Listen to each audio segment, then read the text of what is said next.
It was just after midnight on March 8, 2014. At Kuala Lumpur International Airport, 239 people were boarding a plane. An ordinary red-eye flight to Beijing. The kind of flight nobody remembers. You fall asleep, you wake up somewhere else, you get on with your life.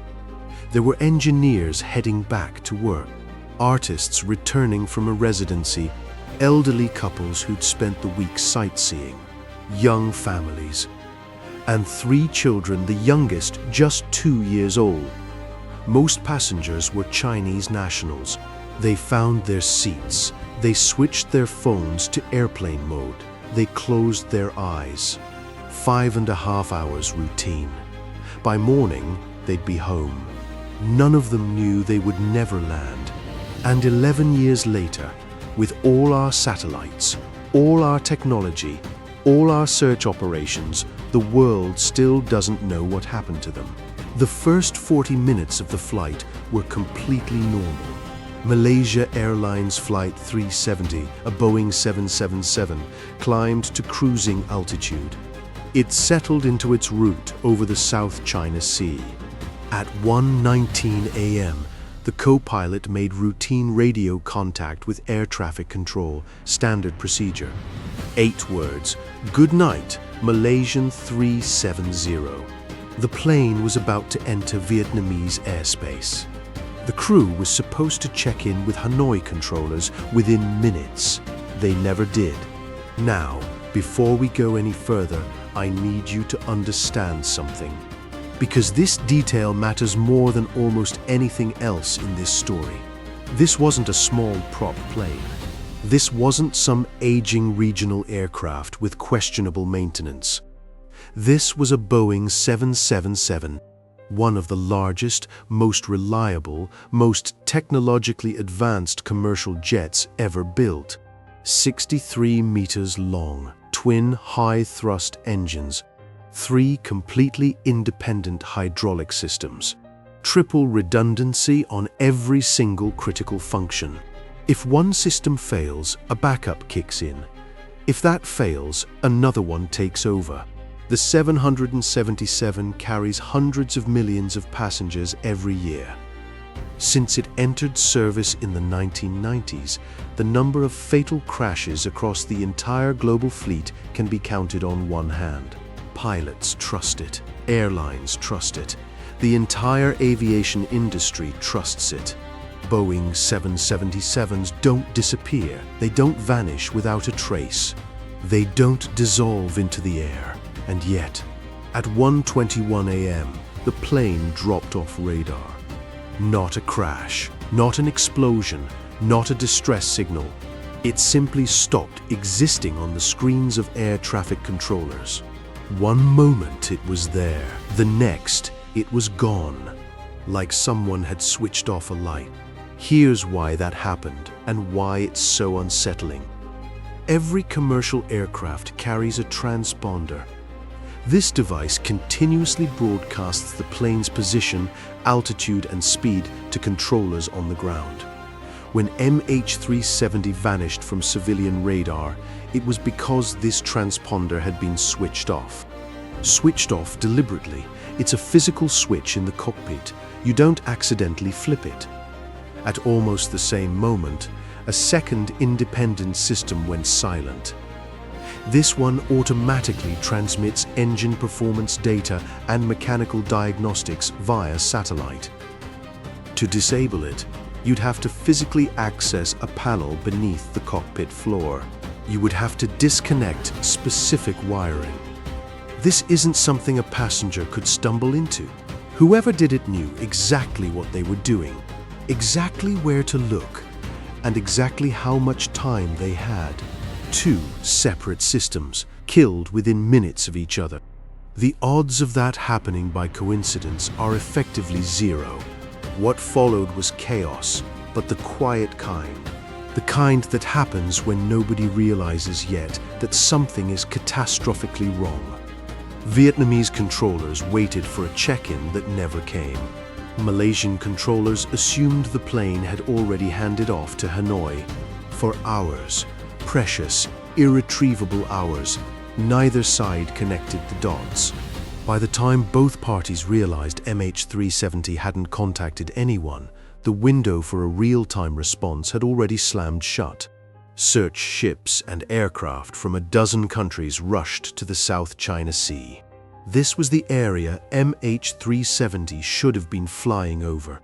They scanned the water for debris, for fuel slicks, for life vests. There was nothing, because the plane wasn't there. Meanwhile, in Beijing and Kuala Lumpur, families gathered in hotel conference rooms. They were waiting for news, any news. Officials held press conferences. They said things like, "We are exploring all possibilities, and we are doing everything we can." Empty words, rehearsed words. Relatives screamed. They demanded answers. They collapsed in the hallways. Nobody had any answers because nobody actually knew what had happened. And the people in charge couldn't admit that. So instead, they said nothing useful for days. It was one of the most catastrophic failures of crisis communication in modern history. Then the Malaysian military did something they probably should have done immediately. They pulled up their own radar records. Not civilian radar, military radar. The kind that doesn't rely on a transponder signal. The kind that tracks any large object moving through sovereign airspace, regardless of whether it wants to be seen. And what they saw on those recordings changed everything. After MH370 disappeared from civilian screens, it didn't fall into the sea. It turned a sharp left bank, a complete reversal. The plane crossed back over the entire Malay Peninsula. It was flying almost directly over Kuala Lumpur, the very city it had taken off from just 40 minutes earlier. Then it headed west toward the Strait of Malacca, banked northwest. It skirted the northern tip of Sumatra and vanished from military radar range entirely. It was flying in the exact opposite direction from Beijing, and the Malaysian military saw all of this happening in real time. They didn't scramble jets. They didn't attempt contact. They didn't alert civilian controllers. They watched an unidentified aircraft fly silently across their airspace in the middle of the night, and they did nothing. Let that sink in for a second. Military radar systems exist for one reason: to detect objects that shouldn't be there and respond. An unidentified plane flying dark through your airspace at 1 a.m. is the textbook scenario that fighter jets on standby exist for. Those jets can be airborne within minutes, none of them launched. The most charitable explanation is that the duty operator assumed it was a civilian aircraft with a malfunctioning transponder. Unusual, but not unheard of. He decided it wasn't worth escalating. Another possibility, and this one is harder to sit with. The radar was running on automated recording mode, and no one was actively watching it. The footage was only reviewed after the fact. If someone had scrambled an intercept in real time, if a fighter pilot had pulled alongside that 777 and established visual contact, we might know what happened that night. We might have been able to do something. We'll never know. So where did the plane go after it disappeared from military radar? This is where the story takes a turn that sounds like something out of a spy thriller, except every word of it is true. Every large commercial aircraft carries a satellite communication antenna. It sends out a brief automatic ping roughly every hour. Not GPS coordinates, not voice, just a short electronic pulse, essentially. I'm still here. The aviation equivalent of your phone quietly checking in with the nearest cell tower, even when you're not using it. These pings had never been used to locate a missing aircraft. They weren't designed for that. But engineers at the satellite company Inmarsat realized something remarkable. They measured the precise time it took each signal to travel from the plane to the satellite. They could calculate the distance between the two at the moment of transmission. Not an exact location, but a radius, a circle on a map. MH370 sent 7 of these pings after it vanished from radar. The last one arrived 7 hours after the plane dropped off civilian screens. 7 hours, the plane was still flying. When Inmarsat plotted all 7 circles, they intersected in 2 possible corridors. One stretched north towards Central Asia, the other south, deep into the southern Indian Ocean. The northern route was ruled out almost immediately. A plane crossing India, Pakistan, Afghanistan, and China would have been detected by military radar. None of those nations reported anything. That left south, the plane had headed into one of the most remote and unforgiving stretches of ocean on the planet. No islands, no shipping lanes, no flight paths. Just open water, 4 to 5 kilometers deep. It was a part of the world so far from everything. If you were somehow dropped there on a life raft, the nearest land would be over 1,000 miles away. Whoever directed that plane south chose the location deliberately. They chose the one place on Earth where a missing aircraft would be almost impossible to find. And they were almost right.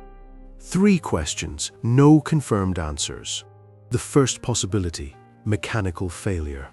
A fire, a short circuit, a rapid decompression. Some catastrophic malfunction that knocked out the electronics and left the crew unable to communicate. This explains the blackout, but it doesn't explain the turn. It doesn't explain 7 hours of sustained directional flight. A plane with dead systems doesn't navigate. It either falls or flies straight until the fuel runs out. This plane maneuvered deliberately, as if someone behind the controls knew exactly where radar coverage ended and open ocean began. The second, hijacking. Someone forced their way into the cockpit and took control. 2 Iranian nationals traveling on stolen passports were initially flagged as suspects. Investigators quickly established they were undocumented migrants trying to reach Europe, not terrorists. No organization ever claimed responsibility. No demands were ever made. And if the goal was leverage or attention, why fly for 7 hours into the emptiest place on Earth? It makes no sense. The third theory is the one most professional investigators consider most probable. It's also the most disturbing. One of the pilots did this on purpose. The captain of MH370 was Zahari Ahmad Shah, 53 years old, one of the most experienced pilots at Malaysia Airlines, over 18,000 hours of flight time. By all accounts, a warm and approachable man, the kind of colleague who brought homemade food to share at the office. He ran a YouTube channel where he posted videos about fixing household appliances, air conditioners, washing machines. His neighbors described him as gentle, dedicated, cheerful. He couldn't have done this, people said, over and over. Everyone said it. After the disappearance, investigators seized his home flight simulator. It was a multi-screen setup with a real yoke and throttle. The FBI analyzed thousands of saved virtual flights. And buried among them, they found one that made the room go quiet. A virtual plane taking off from Kuala Lumpur, banking west, flying south, running out of fuel over the Indian Ocean. The route was nearly identical to what MH370 almost certainly flew that night. Is that proof? No. Pilots who own simulators fly simulated routes all over the world. It's how they stay sharp. That particular route could have been one of hundreds of unrelated practice sessions. Investigators also noted that Zahari was going through a painful personal period. Family problems, political disillusionment. But millions of people face hard times without doing anything like this. That alone proves nothing. What can't be ignored is the full picture, the simulator route. The precise expert knowledge required to disable 2 independent communication systems without triggering any alarms.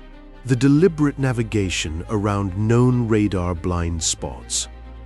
The choice of a destination specifically designed to make the aircraft impossible to recover. The official Malaysian government report, released in 2018, declined to name a perpetrator. It stated that the communication systems were likely disabled intentionally. It said the aircraft was probably under active control during the turn and then it stopped. Critics, including victim families and independent aviation experts, called it deliberately evasive. Many believed Malaysia simply couldn't bring itself to acknowledge the truth.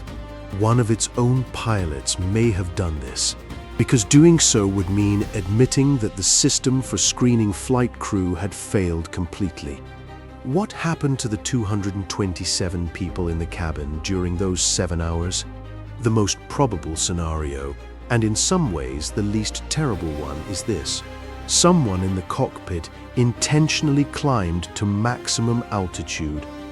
They depressurized the cabin. Passengers would have lost consciousness within minutes. At 40,000 feet, the air is so thin that without supplemental oxygen, a person passes out in seconds. The drop-down oxygen masks above each seat provide roughly 12 to 15 minutes of supply. After that, they run dry.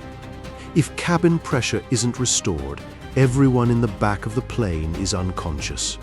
This happens long before the flight ends. Death from hypoxia is painless. You don't suffocate. You don't panic. You simply fall asleep. If this scenario is correct, the passengers of MH370 lost consciousness somewhere over the South China Sea. This was still early in the flight. They never woke up. We don't know that for certain. What we do know is this: not a single passenger made a phone call. Not one text, not one attempt to reach anyone on the ground. 7 hours of flight, 227 people, complete silence. In July 2015, 16 months after the disappearance, a man was walking along a beach on Réunion Island. This is a tiny French territory in the Western Indian Ocean. He found a piece of debris half buried in the sand. It was covered in barnacles. It looked like part of a wing. It was, analysis confirmed it, a flaperon from a Boeing 777, specifically from MH370. Over the following years, more than 30 fragments washed ashore across eastern Africa, Mozambique, Tanzania, Madagascar, South Africa.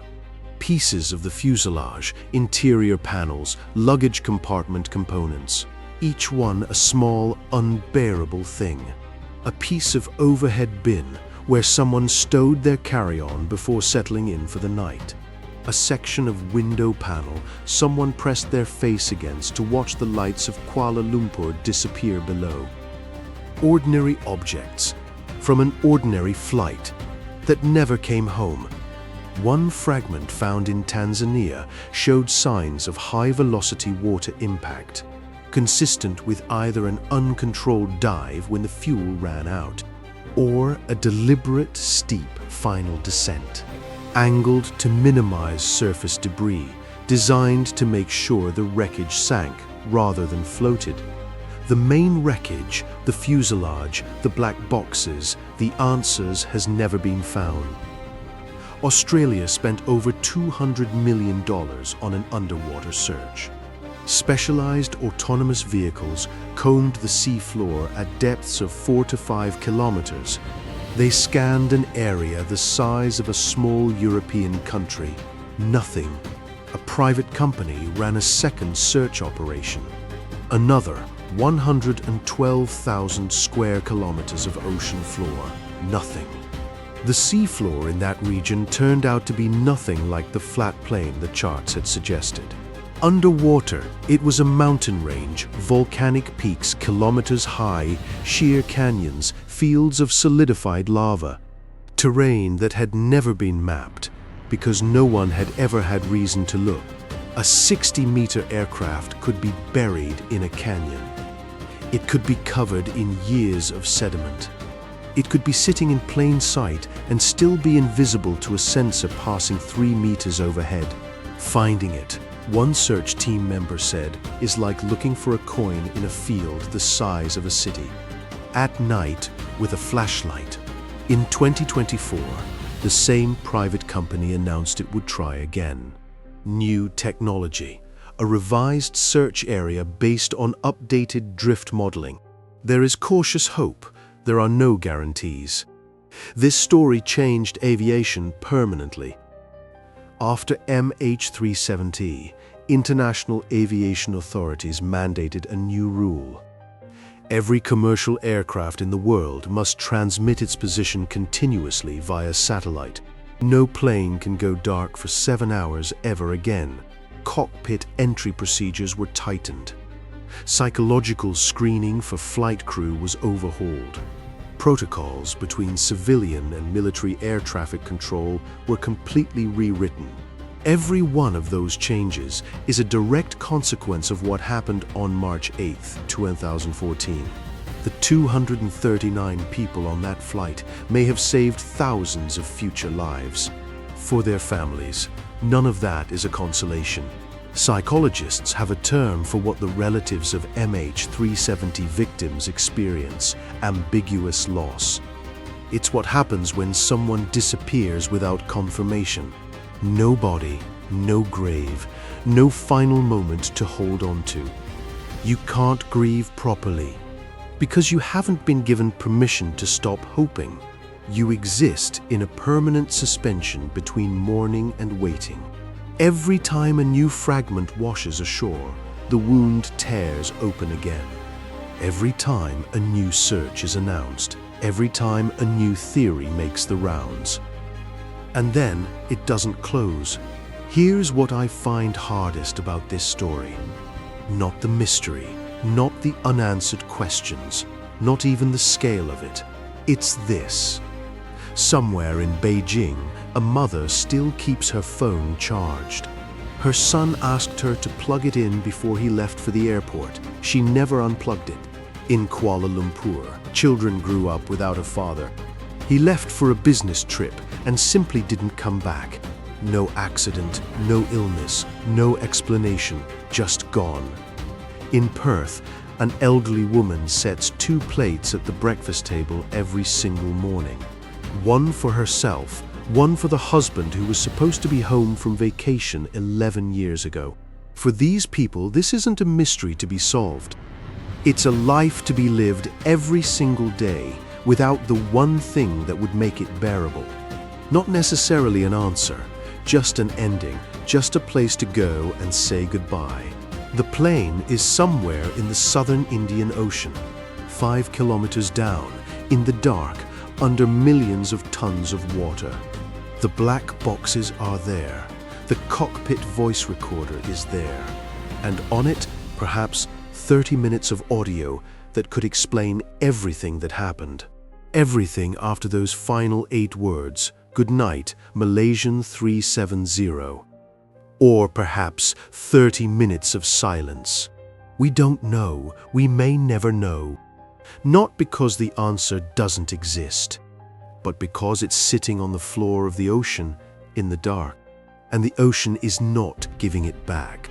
239 people boarded a red-eye flight and were never seen again. Their photographs still sit on shelves in houses where people wait for them. Their stories stopped mid-sentence on an ordinary night over ordinary water. And the water keeps no secrets, it just keeps them forever.